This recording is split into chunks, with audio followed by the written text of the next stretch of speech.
आपन एमती केबे लागिछि कि आपन हाइट हो जे आपन सबटा बड़ डिसएडवांटेज माने आपन हाइट एते अधिक नाही जा फल रे कि आपन गोटे नॉर्मल काम करबा पई स्थिति कॉन्फिडेंट फील करि परछन्ती ताले आपन पई ए वीडियोटी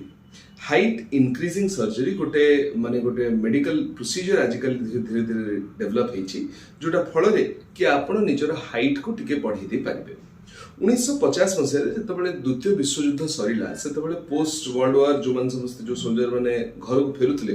फेरला बेलू से बहुत जगह इंजुरी थाए कहार कहार गोटे गोटे बोन लस हो गोटे हाड़ भांगी से बड़ बोन लस हो फल आपन से हाथ कि गोड़टी को काटिया पड़ूला से समय से जड़े वैज्ञानिक थे जड़े ऑर्थोपेडिक सर्जन थे जहाँ ना था गैब्रिएली इलिजारोव कौन कले ना सी पेशेंट मान देखिले देखिक सी गोटे कंटिन्यूअस स्टडी गोटे आरंभ कले ए स्टडी रे आपनकर जो traditional method of bone healing टाको छाड़ी सी कौन कले आगे हाड़टा जोड़ी माने भांगी जाइतबा हाड़ को ताको पाखको आनले पाखको आनी धीरे धीरे धीरे दूर को नवा पे लागिले जहाँ फल कौन है जो छोटो minute stresses over a longer period of time देले ता फल से जो बोनटा रिमॉडल करी जो लॉस्ट लेंथटा सेटा जो सी रिगेन करबे लागिले ए जो मेथड टाको करिया में सी विभिन्न मेटल रिंग्स बहुत प्रकार पिन्स आउ एगुडा सब तक देके गोटे लोकर माने जो लेंथ टाको रिस्टोर करथिले परवर्ती समय रे एटा देखा गला कि जदि ए प्रिंसिपलटा जनकर हजि जाइथिबा बा लॉस्ट बोन टाको आमे जदि रिकवर करि पाछु ताहले एक्जिस्टिंग बोन रे गोटे छोटो डेंट करिकरी किबा गोटे छोटो क्रैक करिकि ताको काहे कि आमे आउ थरे लेनदेन किबा तार जो डिफॉर्मिटी टाको करेक्ट काहे न करि पिबा एठो आरंभ हैला इलिजारोव सर्जरी टेक्निक रो आरंभ तो ए जो इलिजारोव सर्जरी टेक्निक रे से कम कले ना आपनकर गोटे सर्जिकल फिक्सेशन करिवे गोटे मेथड टे करा जिवो जोथरे कि आपनकर सर्जरी परे धीरे धीरे धीरे गोटे माने सस्टेन अमाउंट आ गोटे लंबा पीरियड पर्यंत से हाड़टा को आपनको स्ट्रेन दिया जिवो माने टणा हबा फल रे सेटा आपनकर लेंथटा इंक्रीज कर जिवो ए सर्जरीटा केते फेजेस रहिता ए सर्जरीटा बृहत्तर 4टा फेज रहिता फर्स्ट हो जे सर्जिकल फेज रे कोन आपनको एनेस्थेसिया निया जिवो नै सरला पर से पेशेंट कर जो जगह रे हमें ऑपरेट करिया जो से जगह इंसिजन दिया जिवो इंसिजन देकी कॉर्टिकोटोमी करा जे कॉर्टिकोटोमी माने आपनको जो हाड़टा थिबो गोटे एंड रो आरो एंड पूरा कंप्लीटली आपनको कटा हि जिवो कटा हवा परे ताको कोन करा जिवो ना आपनको जो एक्सटर्नल फिक्सेटर डिवाइस रिंग्स और पिन्स सेडो लगा हि सरला परे से पेशेंट को रेस्ट दिया जिवो ए जो रेस्ट फेज ता latency phase Etah around 5 to 7 days जदि 7 to 10 days पर्यंत किछि किछि जगह रे सेटा फॉलो करा जाय ए 10 days पीरियड भितरे आपनकर कोन होबो ना सेही जगह रे गोटे सॉफ्ट टिश्यू माने सॉफ्ट कैलस फॉर्मेशन होबो कैलस माने कोन ना जेतो हाड़टा जेतो रिपेयर करे आगे से जगह रे टिके कार्टिलेजिनस फॉर्मेशन होबो जहां ऊपर आसिकरी कैल्शियम आसिक डिपॉजिट हेकि ताको हार्डन कर दबो तो ए जो फर्स्ट फेज जो सॉफ्ट कैलस बोली को जाय ए सॉफ्ट कैलस फॉर्मेशन हे सरला परे 5 to 7 days और 7 to 14 days पर्यंत मैक्सिमम सॉफ्ट कैलस फॉर्मेशन पे वेट करा जिवो जेमति आपन सॉफ्ट कैलस फॉर्मेशन हैला तापर आसे मेन काम कोन एटा होची डिस्ट्रैक्शन ऑस्टियोजेनेसिस बा डिस्ट्रैक्शन फेज एटा गोटे फेज आपन को चलिबो 2 मास रु 6 मास पर्यंत 2 मास रु 6 मास काहे कि माने ऑलमोस्ट आपन प्रत्येक दिन 1 मिलीमीटर पर्यंत आपन जो लेंथ को बढ़ाई चलिबे आइडियली सेटा 2 मास पर्यंत चले किंतु किछि केसेस रे जदि हमें देखिबो कि माने एडिक्वेट हीलिंग होनी स्लो हीलिंग हो जे ताले हमें ताको जो मैक्सिमम एक्सटेंड कर देबो अप टू 6 months तो स्लोली अपन प्रत्येक दिन अपन पाखे गोटे स्क्रू थिबो गोटे एलन की थिबो चाबी भले ताको ए जो डेली अपन बुलेबे 1/4 एवरी 6 आवरली बुले सरला परे 24 घंटा भितरे गोटे कंप्लीट रोटेशन हेले 1 mm पर्यंत अपन हाइट टी बढ़िबो ए जिंसोटा अपन कंटीन्यूअसली एवरी डे एटा चलिथिबे चलेबा फल रे अपन हाइट टा ग्रेजुअली सेटा बढ़ी चलिबो लैटेंसी फेज आउ डिस्ट्रैक्शन ऑस्टियोजेनेसिस फेज परे लास्ट जोटा आसे सेटा हला रिकवरी फेज रे कोन एक सब द प्रोसीजर सरी गला आपन इम्प्लांट एगुडा बाहर कर दिया गला तापरे आपनकर फिजिकल थेरेपी जोथरे कि आपण जो विभिन्न एक्सरसाइजेस करंती फुल वेट बेरिंग करंती चलाबुला करिकरी एटा को पुणी आउथरे कंप्लीटली भलो हि जाय पारिबे एटी मु आपनको एटा कहि रखे कि ए जो सर्जरीटा एटारे बहुत जन भाबे जदि धन्य तो हाइट बढ़ुची ताले मु काहे कि सेटा को 4-5 इंच काहे बढ़ुची काहे माने 4-5 सेंटीमीटर काहे बढ़ुची काहे कि मु ताको 12 सेंटीमीटर माने गोटे फुट पाके बढ़े देबी कि 2 फुट बढ़ी जीवी सेंती काहे कि करू नाही ଆପଣଙ୍କୁ ଏଇଠି ଜାଣିବା ଦରକାର କି ଆମେ ଏଇ ପ୍ରୋସିଜିଅରରେ ହାଡ଼ଟିକୁ ଲମ୍ବା କରୁଛୁ, ମାଂସ କିମ୍ବା ନର୍ଭ ଏଗୁଡ଼ାକୁ ନର୍ଭ ବ୍ଲଡ ଭେସଲ୍ସ ଏଗୁଡ଼ାକୁ ଆମେ ଲମ୍ବା କରୁନାହୁଁ ବିନା କିଛି एक्सेसिव स्ट्रेन देकरी सेगुडार लॉस किंबा कोनोसी प्रकार इंजुरी न करिकरी आमे गोटे नर्व को फॉर एग्जांपल आमे 4 सेंटीमीटर पर्यंत बिना किछि करिकरी भी आपण लंबा करि परिबे माने टाणी परिबे सेमती एटा को आमे देखिछु माने स्टडी विभिन्न स्टडी कहे कि आमे पाखा पाखी 5 to 6 सेंटीमीटर्स आमे एमती आराम से ताको लंबे दी परिबो जोथरे कि ताकर कोनोसी प्रकार रो इंजुरी होबो नाही पेशेंट कर तो ए फेज रे आमे माने जेतबे आमे सर्जरी करतो सर्जरी हमर आइडियल टार्गेट है अराउंड 6 सेंटीमीटर्स अचीव करिबा सबुडारो भलो 4 to 5 सेंटीमीटर अचीव करके रहि जिबा बहुत जगह रे किंतु वेस्टर्न कंट्रीज वन प्रैक्टिस करन अप टू 7 सेंटीमीटर्स नियंती आ सेटा ओटे प्रोग्रेसिव वे रे थाए एट मन रे एटा भी प्रश्न आसे कि जदी एमटीआर ओटे ऑपरेशन अवेलेबल अछि ताहले हमर जो एक्टर एक्ट्रेसेस अछंती जो मन हाइट कम फॉर एग्जांपल अपन शाहरुख खान को देखि दियंतु किबा हॉलीवुड मूवीज रे अपन टॉम क्रूज को देखंतु हाइट छोटो अछि ताहले सेमाने काहे से सर्जरी करनते तो सदा बळे पैसा एथिरे इंपोर्टेंट न थाए कि केते इन्वेस्ट होबो सेटा नुहे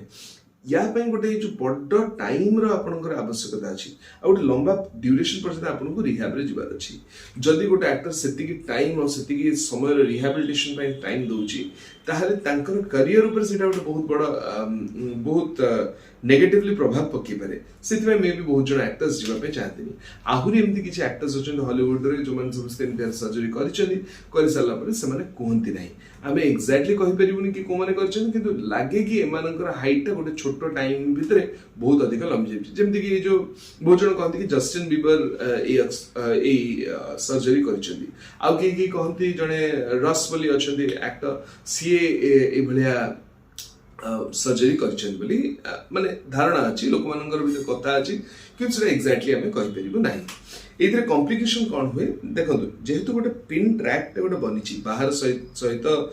सेटा गोटे कनेक्टेड बाहर सरफेस सहित कनेक्टेड तो सेटी पिन ट्रैक इन्फेक्शन इनवेरिएबली सब पेशेंट कर होइता तापे दरकार कोन आपण ए जो ताको क्लीन करबा दरकार रेगुलरली ड्रेसिंग करबा दरकार आपण चिंता करंतु एते लंबा ड्यूरेशन पर्यंत जनकर ऑपरेशन हेकरी से मशीन ता ताको देह रे लागि कि रहइबो तो सेथिरे कोन हुए ना आपण जदी जो ताको रेगुलर ड्रेसिंग घरे जदी न करबे आ आसिक तो करबा it is not possible always तो आपण घरे जदी सेति की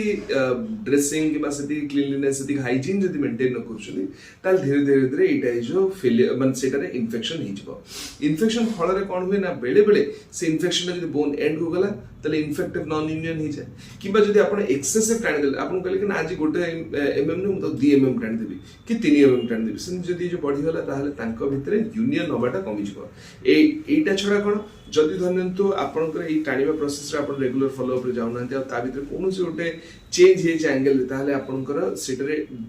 डिफॉर्मिटी गोटे डेवलप कर जिवो कोड एंगुलर डिफॉर्मिटी किबा रोटेशनल डिफॉर्मिटी किछि प्रकार गोटे डिफॉर्मिटी डेवलप कर जाय पारे आउ जोटा हिता बेले बेले कोन माने सेटारे आपन आ गोटे रिपीट इंजरी हेकरी मैल्यूनियन हे जाय किंतु ए सबुतक रिस्क कहला पर भी मु लास्ट लाइन एटा कहबी कि अप्रोक्सीमेटली जति पेशेंट माने ऑपरेशन करिथांती तांको भीतर 2 ରୁ 5% कर एमटीआर ए जो कॉम्प्लिकेशन हेता है आउ दिटा जोटा बड़ कॉम्प्लिकेशन सेटा हला धरने हम बहुत बेसी टाणी दवा फल रे आपन नर्व ता इंजरी हे जिवो नर्व इंजरी होबा फल रे आपन फुट ड्रॉप हे पारे सेटा गोटे बड़ इंजरी हे पारे बेले बेले टेंडन टियर भी आपन हे पारे जदि एक्सेसिव टर्न जाय किंतु यूजुअली सेटा बहुत कम आउ बहुत कम लोकंकर एमटीआर जिंस डेवलप करथाय आ सबरो खुशीर कथा एटा कि एमटीआर जदि किछ गोटे होउची आपन गोटे भलो आ रेगुलर फॉलो अप रे अछंती ताहले आपन को एटा पे व्यस्त होबा पे दरकार नहीं सेटा बहुत इजीली भलो हे जाय पारिबो आ लास्ट लाइन जोटा हमर मन रे सदा बेले आस्ते कोनोसी गोटे सर्जरी कि कोनोसी गोटे प्रोसीजर विषय एटा गोटे कॉस्मेटिक प्रोसीजर एटा लाइफ सेविंग नुहे किबा आपनकर एमती गोटे एटा गोटे इमरजेंसी सर्जरी नुहे ताहले बहुत समय रे एटा लोकन मन को आस्ते कि how much it is going to cost मी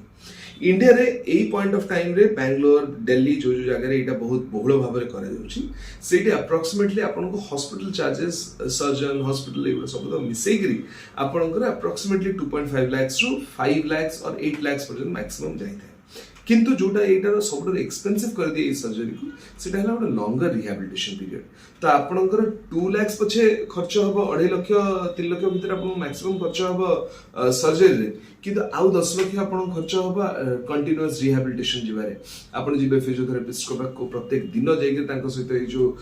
काम करिवे सी आपनकर गेट ट्रेनिंग करिवे तापर जेते कढ़ा हे साला परे 2 ରୁ 3 मास आपनकर एक्सेलरेटेड ट्रेनिंग हम जोतरे कि आपन आउ तरे चलीबा सिखा जिवो उठ बस करिया को सिखा जिवो ए टोटल प्रोसीजर गोटे जर्नी एटा गोटे स्प्रिंट नुहे एमती नुहे कि आपनकर कोन से गोटे फेशियल कॉस्मेटिक प्रोसीजर नुहे आपन सकाळे आसले 2 घंटा भीतर कर दे पड़ेल सेमती नुहे एटारे आपन को कमिटेड रहे पड़िबो अप्रोक्सीमेटली गोटे वर्ष पर्यंत कमिटेड रहे पड़िबो ए कमिटमेंट पई आपण को गोटे मेंटली आपण स्ट्रांग हेतिबा दरकार तो किछि किछि जगह रे एमती भी समान प्रैक्टिस करंती कि आपण को गोटे प्रथम साइकोथेरापी दिया जाय आपणकर किछि समय धरि कि आपण सहित माने कथावार्ता हेकि आपणकर रिक्वायरमेंट विषय कहिबे आ आपण को रियलिस्टिक गोल विषय बुझेबे तापरे सेकेंडरी कोन एठी कम्युनिटी बेस्ड रे करा जे तो बहुत जन लोक माने परस्पर ग्रोथ को ट्रैक करथबे इवन डॉक्टर्स एथरे इन्वॉल्व थांती डॉक्टर्स माने चाहंती कि सेमानकर पेशेंट्स माने ता छोटो विन्स गुडा तांको सहित शेयर करन फॉर एग्जांपल कहा जाय कि जो दिन आपण प्रथम सीडी रो गोटे पाहाच चढ़िबे से दिन इन्फॉर्म करिवे सेमान शेयर करंती कि को दिन से तांकर गोटे गोडो ऊपर ठिया आइ परले कि उठ बस करि परले ई सब जिंस गुडा पेशेंट शेयर करे तो एटा गोटे मैराथन भलिया गोटे लंबा प्रोसीजर आपण जदि देखिबे यूएस रे किबा यूके रे जदि आपण ए भले सर्जरी देखुछनी एटा पाखापाखि 65 लाख रु 75 लाख पर्यंत कॉस्ट पडुची इन दियर सर्जरी वेरएज इंडिया रे आपण देखिबे आपण मैक्सिमम सब इंक्लूड करले भी 15 रु 20 लाख भीतर मैक्सिमम सेति भीतर गोटे पेशेंट कर सर्जरी एटा हिताय करंटली बेंगलोर आउ दिल्ली रे सबटर अधिक एटा होची ओडिसा रे सेते अधिक माने मो जानिबारे हो नाही अन्य जिनस जोटा होची से डिफॉर्मिटी करेक्शन यूजिंग इलिजर टेक्निक होची ओडिसा रे जदी आपनकर हाइट रिलेटेड एमतियार किछि आ क्वेरी अछि आपण जे जानिया चाहउछथि सर्जरी विषय आ किछि त निश्चित भाबरे हम कमेंट सेक्शन लेखि जणातु जदी आपनकर या छडा आ किछि ऑर्थोपेडिक रिलेटेड कॉम्प्लिकेशन किंबा कोनोसी प्रकार डिजीज विषय जानिबारे इच्छा अछि ताहले ता विषय मध्ये हमकु जणैले हम ता ऊपर गोटे छोटो वीडियो किंबा गोटे शॉर्ट्स करके आपन को अवगत करिया पे चेष्टा करिवो जदि वीडियोटी भलो लागि छै तले वीडियोटी को लाइक करंतु चैनल टी को सब्सक्राइब करंतु ए वीडियोटी को जेते जण पाखु पारुछन तांको सहित शेयर करंतु आ अधिक जानले आमे अधिक इन्फॉर्म्ड रहिबा निज पय गोटे इन्फॉर्म डिसिजन आमे नै परिबा एत द्वारा आमे निजको सशक्त करि परिबा धन्यवाद।